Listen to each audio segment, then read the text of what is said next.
This is Beach Talk Radio. Good morning, Mr. and Mrs. America, and all ships at sea. This is your captain speaking, Bean Gene. Bean Gene. The following will be a test of the ship's whistle, the sonar alarm, the cable alarm, and the atomic attack alarm. Hello, America, and welcome to the #1 radio station in all of Fort Myers Beach. Beach Talk Radio. Here are your hosts, Kim and Ed Ryan. And a good Monday evening, everybody. Welcome to episode number 26 of Mondays with the Mayor. We'll get right to the show with Dan in a couple of minutes. Did want to thank everybody for coming out Saturday to the show at Wahoo Willie's.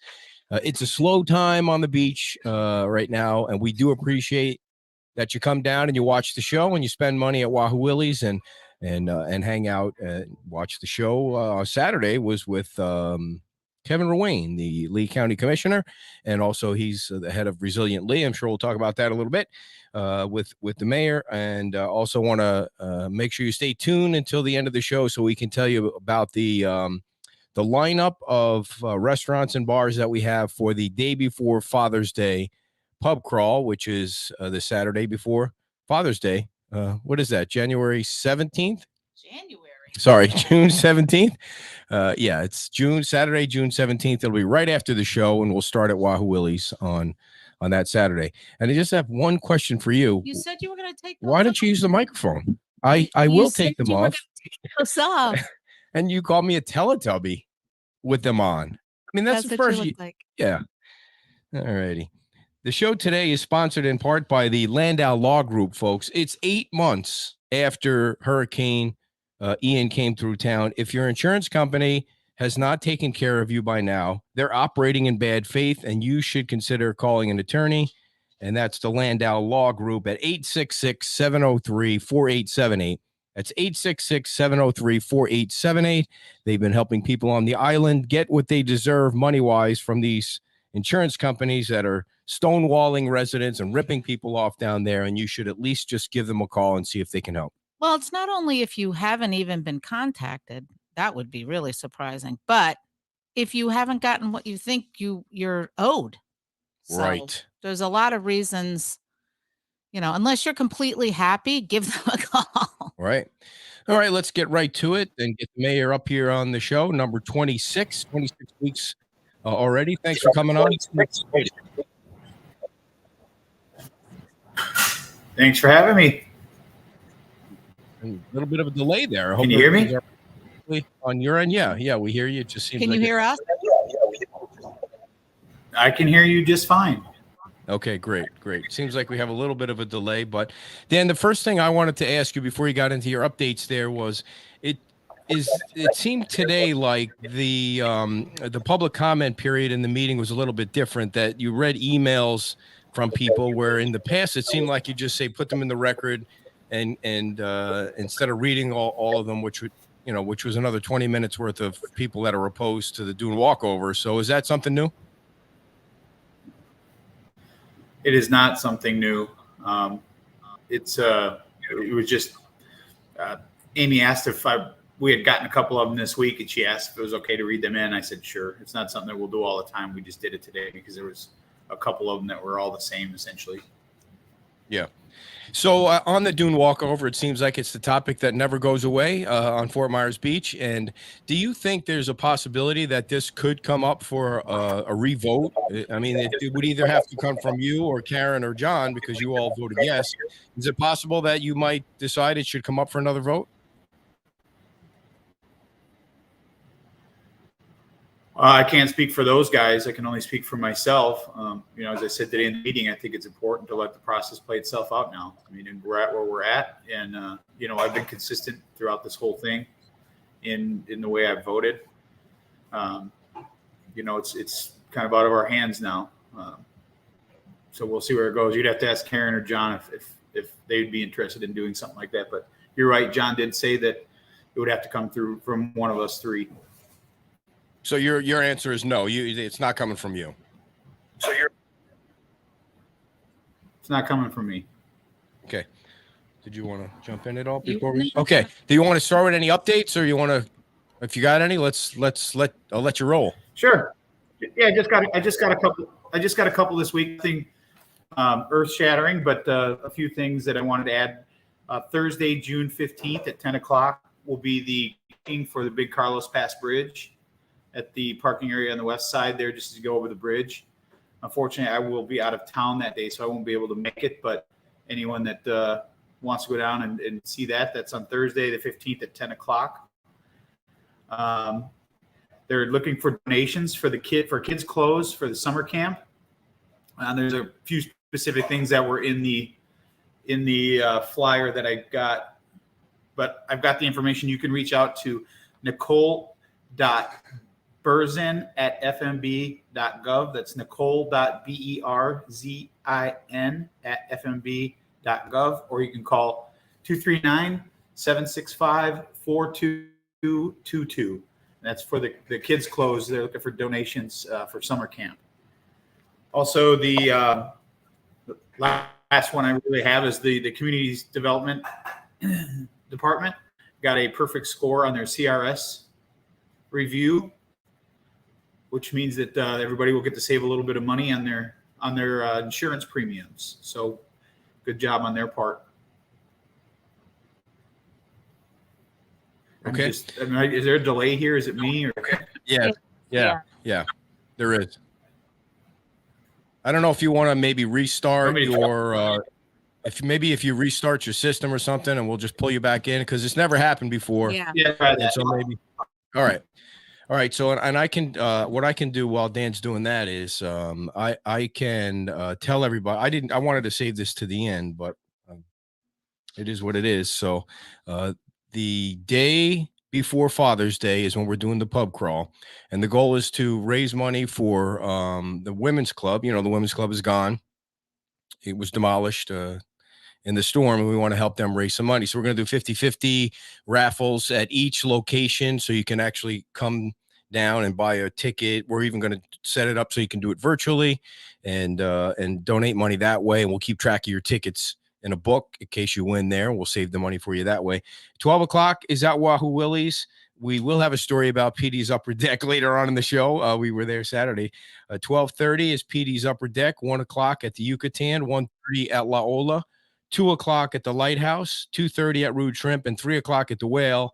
And that's just the perfect way to end that, because they're celebrating their 1-year anniversary on that weekend. So we're going to end that pub crawl there at the Whale at 3 o'clock. So we'll have a lot more details coming up in the next few days, and in the newsletter and on the Facebook page. So already you could tell the picture is clearer. So that must have done the trick. Oh, okay. Yeah, I'm on a different computer. I was using an older model computer. So we'll try a newer one. So I just want to ask, someone is asking about the CRS report. What does that stand for? What is that? It's the community.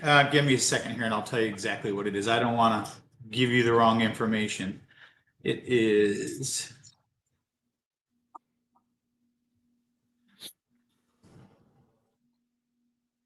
Jenny's probably listening. She can pop it up in there too, I'm sure. Who's that? Jenny. Oh, Dexter. Jenny Dexter. She's probably listening. She'll be able to probably pop it up faster. It's give me just a second. I'll find it here. I just had it on the other computer, but now I got to grab it on this one. Sorry about that. No. I like I said, I had it on the other one. So. And by the way, while we were talking before, John King did say he will not revisit it. So if I don't think Karen will either. So it doesn't sound like it would come up for a vote again, unless somebody changed their mind. But it sounds like it's the 3 yes votes are still yes votes at this moment. But it stands for Community Rating System. All right, Community Rating System. There you go, and Kristen. basically, what that means that it'll result in 25% reduction in insurance premiums for FMB property owners. Nice. That's huge. I mean, nice with the prices going up. Yeah, it's nice to get some good news when the word insurance is used for the folks down on Fort Myers Beach. So just a quick question. You might not know the answer to this, and that's fine. It came in at the last minute. Was there supposed to be a presentation from the folks from the Sanibel Workforce Housing Group to come over and kind of explain to the town council what they did? And I know there was a management change over there, so that might have been why it was postponed or something. But is that still going to happen? Do you know? As far as I know, the bill was setting that up. I couldn't remember if it was at a council meeting or if it was going to be at at the M&P meeting. Okay, so that's still in the works for sometime in the future. As far as I know, yeah. All right, so I wanted to touch on the lighting situation on Estero Boulevard. FPL's installing the amber lights, and we were sent some pictures of how it looks at night. And I actually got an email for somebody who said they were driving on Estero Boulevard from one end of the island to the other, and they were scared because of the way it is now. And we know that if you get the funding from the state, that it will be uniform all the way. I mean, it's not going to be tomorrow. May not be at all, but you're probably going to get money from the state for that. But right now, do you think it's safe? Well, I was worried it was going to be dark, before they were put up. I said it was going to be much darker. I talked to Charlotte, who's our representative from FPL that I work through. The shielding that they put up, they're going to go back and remove one section of that shielding because I noticed on Friday that the entire northbound lane and sidewalk was completely black. I mean, you could literally see where the line was just straight down the center of Estero Boulevard, and the northbound lane and the northbound sidewalk were completely black. And Megan and I both, there was a guy jogging wearing black clothing with no lights going north in the southbound lane in the bike lane. And we didn't see him until the very last second. I mean, literally the very last second. But, probably not the smartest move on his part. But anyway, I sent her an email over the weekend about my concerns. They're going to go and remove the shielding. There's 4 sides of the shielding on those lights. So they're going to remove the ones that face the shielding that faces the Estero Boulevard, and that should help at least that part of it. And then the ones on the North Estero Boulevard, they'll remove the ones that are on the back side because the poles are on the opposite side of the road up there. So it's going to be what it is at this point until we can hopefully get those appropriation requests through to get the lights put back up. But that, again, is not going to be for another year. So people need to be careful out there. It is much darker, but it's what we're dealing with. Yeah. Now, at the town council meeting today, that Representative Botana got up there and was talking about money coming in. Can you talk a little bit about the $117 million? And because he mentioned turtle lights, that some of that money, now that's for the whole district, but that some of that money would filter down for those lights. Can you talk a little bit about that? Yeah, I guess today was the first I had heard I knew, obviously knew about the 300+ million, but I didn't know how it was going to break down, or we didn't really know yet how it was going to break down as to what was going to come into this area. Obviously, that money, as Adam said, is going all for all of the state of Florida, not just for, or I should say, all of those affected by Nicole and Ian. So it's not just Lee County that's getting money from that pool of funding. But of the 117, we had roughly, I think, just over 50, between 50 and 60. I don't remember the exact number. We would request it for appropriations at the start of the legislative session. Obviously, a big chunk of it was town hall. I think you heard Adam say today that we're obviously not going to get that whole chunk at one time because you can't spend it all in 1 year. Right. So how that gets appropriated, we're not exactly sure. We're certainly going to ask for everything that we can get. Lighting being one. Obviously Adam brought it up because it was a very big topic point for us when we were up in legislative session. We know we needed the lights fixed. We knew it was going to cost a lot of money that the town does not have. So that's probably why he brought it up today. I didn't get a chance to talk to him before he spoke, but the fact that he brought it up is encouraging. And that money is going to be available as soon as July 1st, he said? Mm-hmm. Yeah. So the money, you can't get the money until July 1st, whenever, or, that's the earliest you can get it, but the governor still has to sign. He can obviously still veto things. There's not any belief, at least from anyone that I've talked to, that this line item is going to get vetoed. So, but anything could happen. So, we're not counting our chickens before they hatch. Just put it that way. Or your turtles. Yeah. Or turtles. There you go. Better one yet. So speaking of the turtles, just one more question about the lights. Do you think that putting the lights up the way they are now is better than the way it was when they turned them off, or it's made it more dangerous because you really do go from some light to no light, then to some light? Then, I'm not an engineer, an expert, but when the guys, They're not done yet. So now with taking some of the shield, taking the shielding off that's causing a lot of the issues that I talked about at the beginning. She told me that by the end of this week, they will be completed with it. They were having a little delay on getting some of the lights that they needed to finish up at the end of last week, but they will be done by the end of this week. So until we see the finished product, and, obviously I asked them to make sure all the lights are turned back on that had been turned off in the past. There's just no sense in having those turned off anymore. So we'll turn them on, and hopefully they'll turn them on, and then we can maybe next week we can revisit this and see what it looks like once all the lights are actually on and the job is completed. Then we can really have a better idea of what we're looking at. Right. I think the other thing, it just occurred to me because you're talking about the emergency berm that's up too, is how, the difference for the turtles coming back this year with the emergency berm and the amber lights. I mean, I don't know how their vision, like, I don't know how much the emergency berm should be helping some as well too, because how high is it? Well, it's the berm itself is 6 feet above the mean high water line. So that it's a little higher in some spots, a little lower in others, but you can see it obviously from Estero Boulevard when you're driving. You can see it, through the yards of the houses that are still there. I don't know if it's helping or hurting. I know that they've got nests on there. Yep. So it seems to be working. The berm is doing what it was supposed to do. So what was I going to say now? See, I can't ask a question because then he loses his whole train of No, okay. I just wanted to make sure that people knew that when you said you're going to ask them to turn all the lights on, that's because they've changed them all to amber now, not the old white lights. So they're all gone now. Whatever was in there that was old that they had to turn off, they've changed those lights. That's correct. That was the plan, is to put up all amber lights on any of the old outdated light fixtures that had to be shut off. But I don't know if that had been done yet. Charlotte was on vacation the last week and this weekend, so I wasn't able to get a hold of her. But yes, all the lights that were out there should be turned back on, and then we'll see what it looks like. I know Friday, this weekend, it was still pretty dark. There was a couple spots, especially at the end of our street. There was probably 2 or 3 blocks in either direction where there wasn't a light on or even installed. So once they get them all installed, let's see what it looks like. I noticed a couple of crosswalks didn't have any lights on or any. That's definitely very dangerous. So we'll see what it looks like by the end of the week when they get everything done, and we'll go from there. So the end of this week, they should have everything on? Okay. So by the end of this week, now that they have to pull some of that shielding off to illuminate the entire road, she said by the end of the week it's going to add another couple days to their job, to their scope of work. Okay, so you mentioned kind of town hall, so I wanted to see if you had an update on that. Last week you said FEMA gave you the final sign off, and I would guess that you have a date for demolition by now. Yep, and right after I told you that, you'll never guess what happened. The building fell down. We got a message saying they need 2 more weeks to review.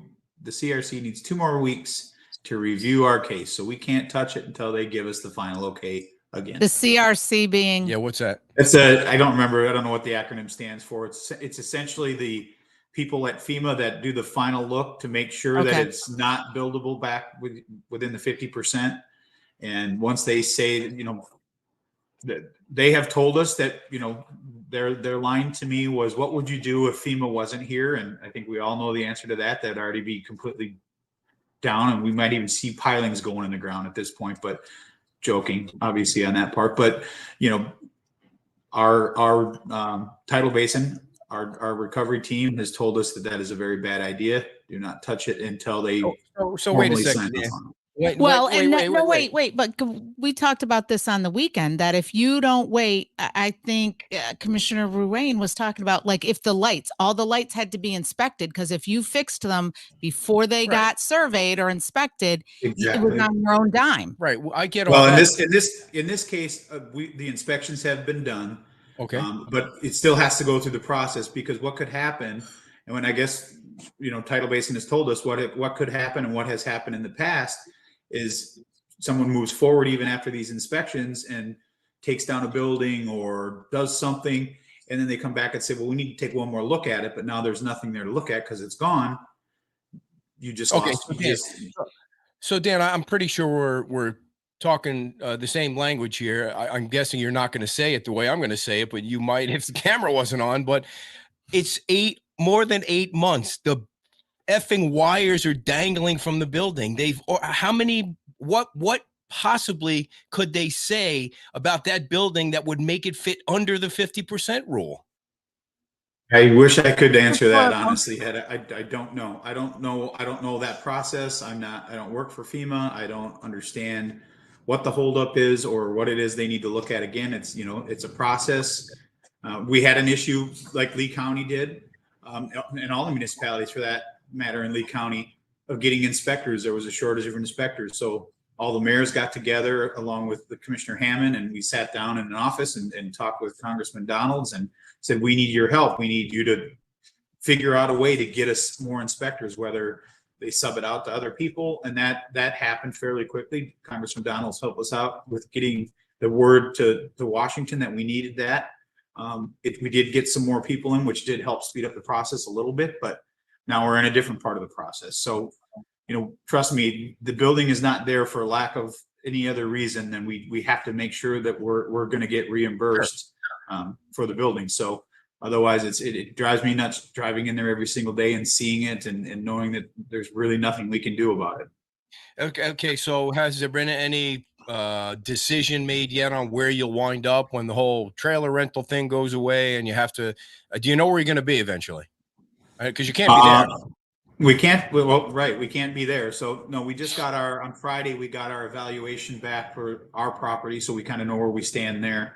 Now we've got 2 or 3 options we're looking at to see what makes sense and what can work. Cause obviously we're running out of time. We have to now that we're paying now, I believe it's now or in the next couple of weeks, we'll be making the payments on the trailers that we're in. The funding is going away for that.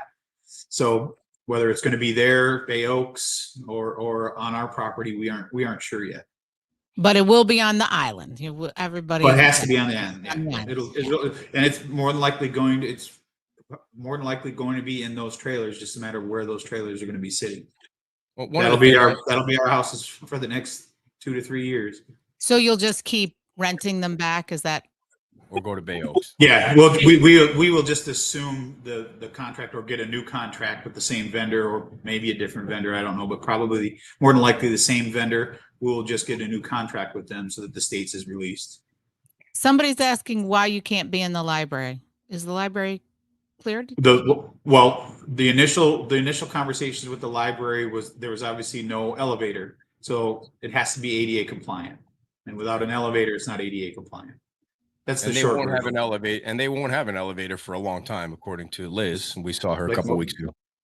Yeah, so you have to, in order to have meetings and things like that, or even for employees, you have to have ADA compliance. That's why you notice the ramps on all the trailers. And the first floor is not usable on the library right now. So Dan, a couple of things. The tax rolls came out, and Fort Myers Beach got slammed the hardest, 40% down, according to Caldwell's office, and he kind of hinted that it might be 30%. I know he was just throwing, spitballing numbers back a few months ago, but 40% is a pretty big hit. It is. It's actually to the tune of $1,809,084. I mean, that's a pretty substantial hit. I mean, we suspected it was going to be somewhere in that range. All along, Keith and Chris and myself and everybody have been saying that this is what we need to plan for. We knew the first year was going to be very difficult. So that's why we went out and got the bridge loan. That's why we're applying for the loan through FEMA. We're doing what we can to make sure we have operating capital there to make sure that we can get through this, at least this first year.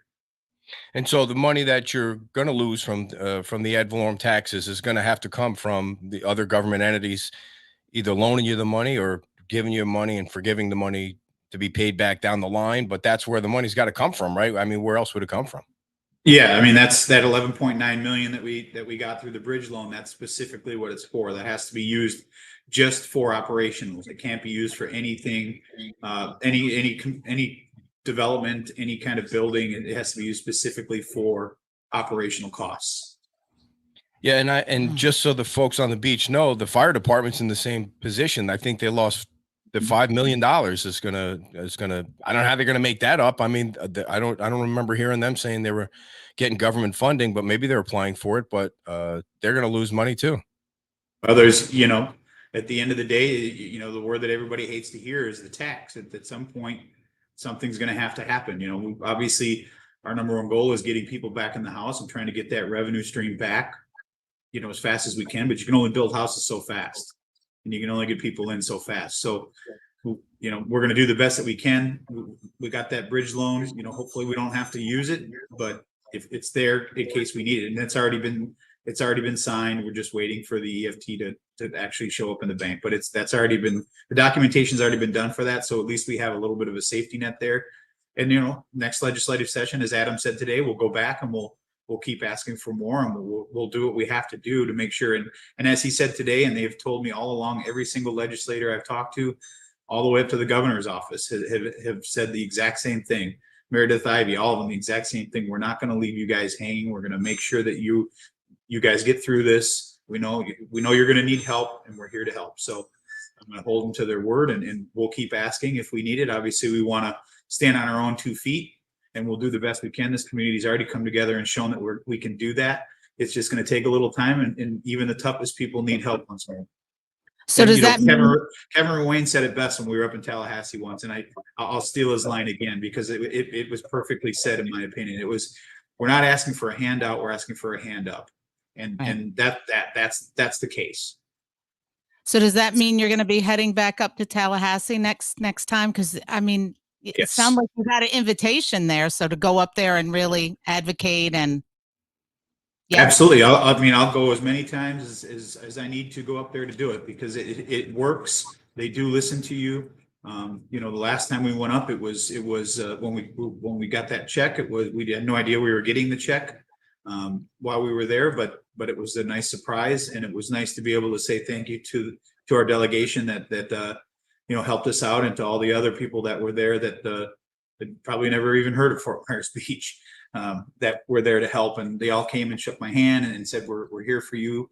And the people that Adam brought down, the freshman legislature, and that it was nice to Chief Martin and I were able to meet with them and kind of fill them in a little bit on what we went through that day, and they were all very receptive, and I couldn't ask for better people to be representing us. We had, as Kim said, we had Commissioner Ruane on the show Saturday. I don't know if you heard any of that interview, but I pressed him on the pier, because a lot of people ask about the pier all the time. They ask about Times Square and the pier, and he did say he believes it's going to take years. I think he said the minimum of 2 years to get that rebuilt, because he explained it's not only the county. The county can't just go in and put new plywood up on the pier. It involves the Department of DEP and then the Army Corps of Engineers. I was like, holy Christmas, it's going to take forever. Yeah, it's not like throwing, just a temporary ramp up to your house or something. It's quite in depth. And he said, when we were talking either about that or something else, it's not like there's a bunch of workers just sitting around, with nothing to do either. So you got to find people to do all that stuff. Yeah, I mean, it's going to be, it's going to take some time. It's going to take some patience, and in the world we live in the Google and Amazon, where everything is instant gratification. You get your packages delivered the same day, or you get any information at the stroke of a key on your keyboard. It's difficult sometimes to remember that you have to slow down and understand things are going to take a little bit of time to get done. The other thing that Mr. Ruane said on Saturday, when we asked him about the projects being submitted to Resilient Lee, he first said that Sanibel, Cape Coral, and Fort Myers Beach had their projects in, and then he corrected himself and said that Fort Myers Beach didn't have their projects in yet. Do you know what they were submitted? They were submitted. He maybe hadn't got by the end of Friday they were submitted. And I know you did your show on Saturday, so I don't know. Yeah. I was told from staff that it was submitted by the end of the day Friday. So how many total projects are in the ask? I haven't been able to ask Andy exactly what was put in. We had a list of stuff. I don't know if he said he put everything in, but I don't know the exact number, but we put everything in, just like I know Sanibel did the same thing. Everything we asked for through appropriations was in that ask. Okay. So because there's so many different things going on here, there's so many different places that people are requesting revenue from. Is that I think you just said it's the same exact list as town hall, the lights on a star. Is it all that same stuff? Well, it's that, and then there's probably some other things that have come up since the appropriations had to be put in. It's just a matter of you as Adam said today, you ask for it, and they got to make sure that obviously you're not getting any duplication of benefits, which is a very popular term now. That you got to make sure that's not happening, but you got to ask because there's so much money out there and so many opportunities. If you keep asking, you're eventually hopefully going to get something from some pot of the money. It's just a matter there's so many different things out there between grants and what you can mitigation funds, and there's a lot, and you have to be. I don't know anybody knows every single answer of every single pot of money that's available. We're learning stuff new every single day. And I think I've said it before, my biggest fear in this whole thing is that we're going to miss an opportunity because we didn't know about it. And it's not for lack of trying, I'll tell you that. Well, and to his point, he was saying that he didn't know, and we kind of laughed about him not knowing something, but that there's 26 agencies. We were talking about the HUD money and the development grant, and he said, yeah, there's 26 agencies to get money from, and that's a lot to keep track of. That's a lot to not go after, but to seek out what's Cookie, what's happening? He wanted to come say hello. I see that. That's awesome. I was wondering, we were talking about the Resilient League project group and the survey. Did you fill out the survey? I did. Yeah. What were your top 3, most important priorities? Well, I think I watch your show. We'll just say mine align pretty closely. Okay. Yeah. Well, it was clear that Fort Myers Beach had the biggest showing there. Yeah. And I was not surprised at the order of the priorities. It seemed to reflect what I've come to know, that people down there want. So, and it clearly means that Fort Myers Beach should get more money than any other municipality. They're more involved in the process, and they got slammed harder than anybody else. Yeah, I've talked to almost every single commissioner, and every one of them said the same thing. It's not as easy as you think to spend $1.1 billion when you have so many things that you have to follow there. It's not like they just hand you this 1.1 billion and here you go spend it how you want. They've got a lot of work cut out for them, and it's important that our residents share their voices. They gotta say what's important. The more we are the squeaky wheel, then hopefully we get the most grease. But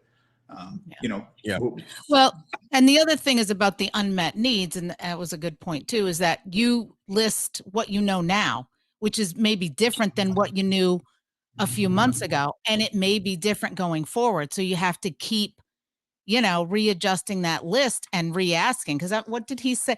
He was saying, the 1.1 billion, he'd like to add at least a 0 after that for 1 billion. There's so much stuff. You just look at town of Fort Myers Beach, the infrastructure alone of stuff that was just done that's gotten damaged. As I told you last week, just got the generator on one of our water's pump stations. So and this is 8 months later. There's a lot of stuff that needs to be repaired that takes a lot of money to do. I did hear him, Commissioner Wayne, confirm that they're going to use the 2020 census data, that's essentially going to take Fort Myers Beach out of the running for any of that 70%. But it doesn't mean, as I believe he said on the show, it doesn't mean that that's the final say. There's ways you can go about it through waivers, and you got to get creative. You got to think outside the box, and now's the time for people to put their hats on. And if you've had any kind of idea that's been sitting in the back of your head, throw it out there. Send it to Councilor Veach, who's on the committee, or send it to myself, or get involved and go to one of the meetings and speak up, because they are definitely listening, and they want to make sure that this money goes to the right places.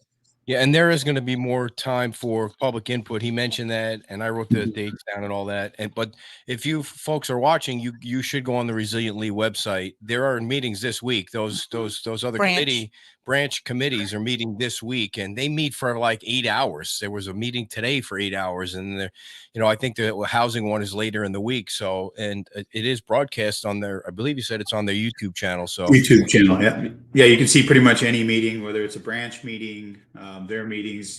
they're all accessible. You can go watch them. So you mentioned Bill Veach. Let's talk about what your thoughts are on whether there's ever going to be workforce housing on Fort Myers Beach. Is there a possibility that it could happen somewhere? Well, I never say never.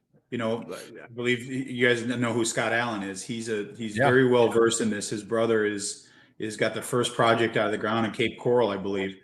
And he affordable housing, workforce housing, how you work it. He just wrote a little thing I saw on Facebook. I shouldn't say little, but he put a thing on Facebook the other day that was it was very well written about the difference between workforce housing and affordable housing and who applies for it and who can get it and what the thresholds are. I found it very enlightening. I mean, I am by no means an expert on it.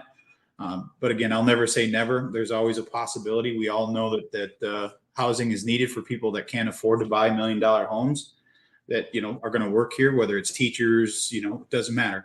There's places that, is it going to happen on Fort Myers Beach? Honestly, I don't know. It's, land is so expensive and developers are not in the business of building something and not making any money off it. So it's going to have to take some sort of help from the government to be able to subsidize this. And, it comes down to can we get involved in the housing business? That's a question we're going to have to answer. And Scott Allen will be on the show Saturday, and this is one of the things we're going to talk about when it comes on. So if you guys, I encourage everybody to listen. He's very knowledgeable in it. This is right in his wheelhouse. Like I said, his brother is very, very knowledgeable. He's got the first one. I'm sure Scott will talk about it in depth, and it'll be a very interesting listen. I think it'll enlighten a lot of people into really what the restraints are, how hard it is to really accomplish. And I think they might see how difficult it might be for Fort Myers Beach to be able to do that. Yep. So, do you want to? You want me to Yeah, read we want to that talk some? about how. Go ahead. There was a question. Tom, there was Tom a- sends in questions that are like a friggin' book. We gotta, you gotta pare it down when he sends these questions in. Phrase. So the question is, when will the large piles of concrete chunks that are piled up on the sidewalks on Estero Boulevard in several different places be cleaned up? The piles on either side of the street are both within a block of red coconut. That's those are part big one. chunks. I ran by that on Saturday. Yeah. Okay. Yeah. So I talked to Commissioner Sandelli today about it. They're working on trying to procure a contractor to be able to take care of that. As you can imagine, they're trying to, it's not cheap to pick this stuff up. Originally that stuff should have been picked up by the contractor that took the house down, yet they pushed it to the curb, so I'm guessing, and I can't speak for Commissioner Sandelli, but I'm guessing that their staff is probably trying to reach out to these contractors and the homeowners and say, this is your responsibility. You need to get this picked up. But what do you do if that's obviously not going to happen? Then they have to step in and get things cleaned up. But it all costs money. It's going to be expensive. But they are working on a plan to get it picked up. I did also talk to him about a couple of the areas that the sidewalk is missing. If anybody out there, that was me too. Yeah, if anybody sees it, please let me know. I don't obviously notice it all the time. So if you see a part of the sidewalk on Estero Boulevard that's missing, please send a picture. Let me know where it's at. I'll make sure I get it to Commissioner Sandelli. And any other one I've told him about within a couple of days, I've seen the crews out there putting the new concrete in. So that's a fairly easy fix that can happen. We don't want anybody tripping, obviously, but again, I don't stare at the sidewalk every time I'm driving down the road, so I don't get to see all of them. But so if you see them, please send them to allersd@fmb.gov and I'll forward it on to the commissioner so it can get handled. All right. Well, that was part two. When in talking about the concrete piles picked up, if the town or the county has to then pick it up, do they then send a bill back to the contractor or the homeowner, or you don't know? They might not even know who I don't know. I've actually, so there's a big pile at the end of my street, which is just south of Publix, and it's been there forever, and the rebar is sticking out, and they actually left their sign up, and I've continually tried to call that number, and they're either out of business, they've changed their number. It just keeps saying that the mailbox is full and you can't leave a number. So I've been personally trying to call them just to say my next step is going to to go to the state and see if there's a way to track them down if they've got a different number. But that pile's been sitting there forever. And again, even though that there was the Ian Debris cleanup, and they were cleaning up the right of way, as Director Guthrie has said from the beginning, it's the responsibility of the contractor to take away this stuff. It's the law, and obviously that didn't always happen, and now we're kind of where we have these piles that have to be picked up and paid for by somebody. Yeah. And well, the good news, I think, is that you don't really see it. There's not more being added to the sidewalks. Those big chunks that were across from Red Coconut, they've been there for a while, but you don't really see more and more of these giant chunks of concrete being added to the sidewalk, which is nice. And the other thing about the sidewalks is I know the vice mayor is trying to get people riled up about getting out there every Tuesday and taking sections of the sidewalk and sweeping them out. So if you sweeping them and cleaning them, if you didn't see the town council meeting today, you should go back and see if you're interested in getting involved in something like that for a couple hours every Tuesday and taking a chunk and maybe start on the south end and do a little bit there. And then the next Tuesday, you just keep moving down. And, I wrote about it for the newsletter tomorrow. It's going to be happening because you're going to have construction work. You're going to have people getting on and off the, wherever they're working. Sometimes that's on the beach side and it's dragging sand. Well, it's not like they're doing it on purpose. You also have weather events where the Well, sand is going to get blown up there. So, yeah, I think the vice mayor was talking not specifically about the sand. I know that's part of it, but I think he was more talking about going down the streets and kind of cleaning up on the streets and keeping it clean. And I was started to talk about, how can we get some greenery on the boulevard? I know Ed, you and I have kind of discussed that about, where can we start? How can we start doing that and getting people involved and, kind of play on the signs a little bit and start putting some plantings out on that boulevard to, we already have the right to be able to maintain it through the agreement we have with the county. So it's something, it would be nice to be able to get some greenery out there. So, through the summer for people to see and it always makes people happier to see something green and not brown and sandy. I know we keep talking about it. We just got to do something. It's not like, there's nothing else going on, right? I know. It's like you've got nothing else to do. Right.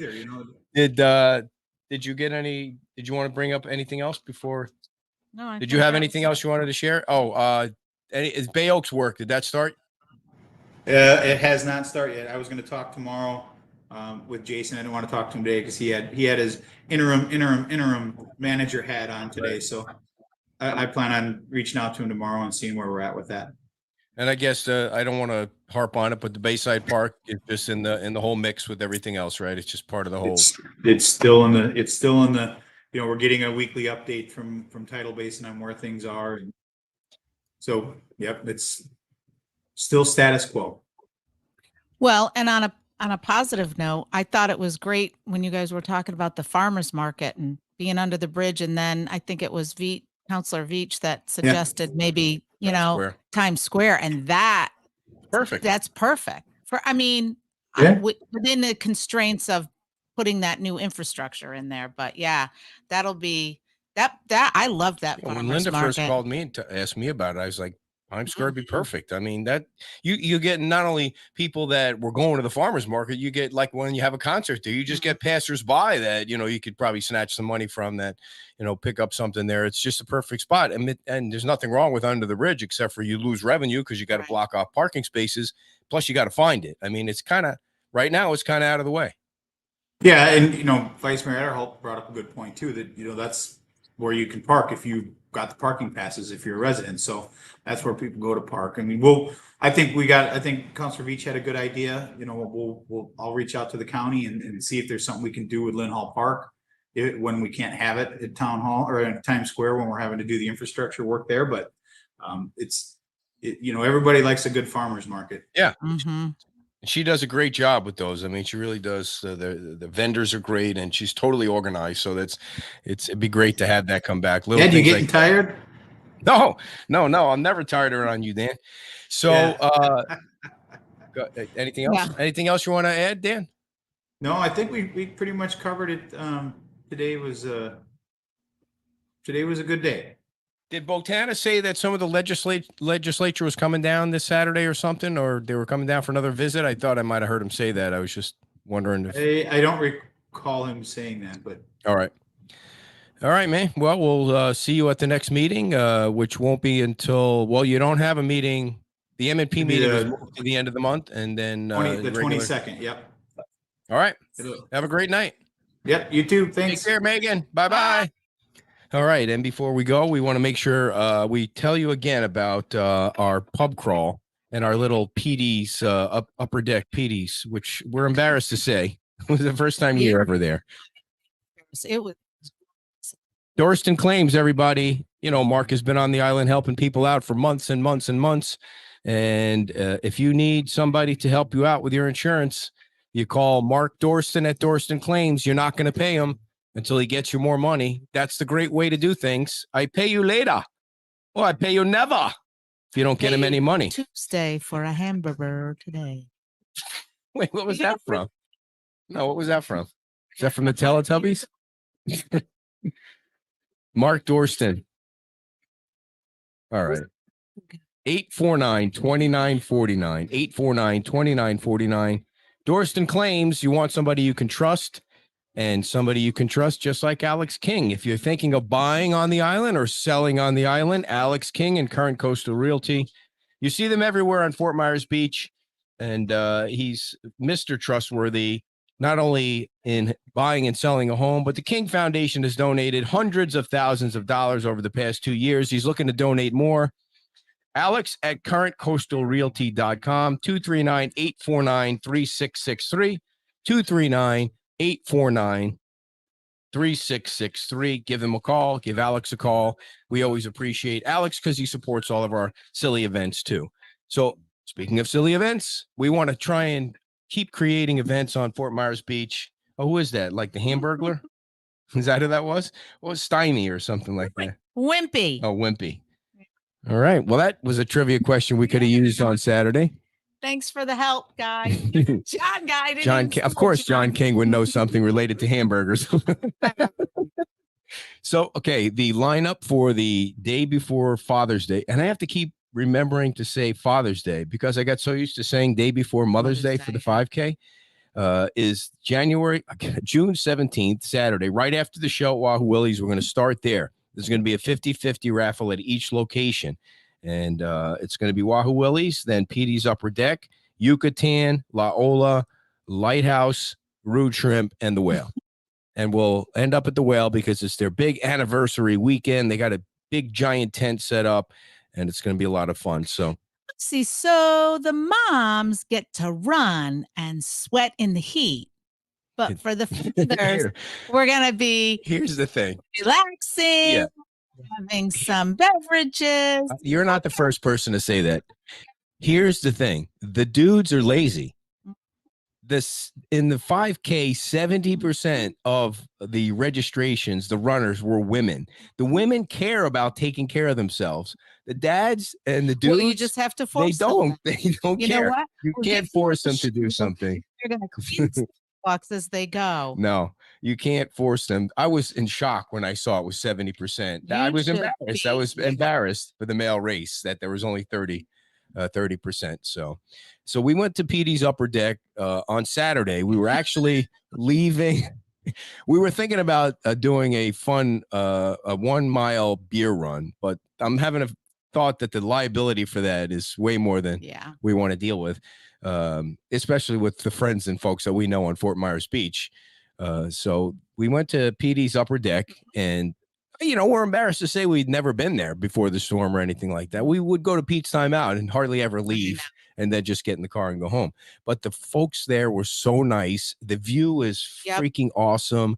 And everybody was so friendly. And so we're so glad that we're able to add them to the lineup on the day before Father's Day. So people very relaxing. Taking pictures and being very nice. They had a big staff. So yeah, if you have a chance to go over there, it's by Matanzas, right on the water, and a few steps upstairs, and it's a great view. And so please stop down there at any of the places you can and spend some money, because it is a slow time, and take care of all the employees and folks that are waiting on you, because it really, some of them aren't, they're working like 1 or 2 days a week right now because it's just that time of the year. So if you get a chance to go down there, and we're going to keep trying to come up with these events, these silly events to get people to go down, that'd be great. So anything else that you want to add about Saturday and anything else that we did? Past Saturday? Yeah. No, I thought it was very informative. Yeah. I thought Kevin did a great job. And then he got a flat tire. His wife got a flat tire in the parking lot. So, And enough.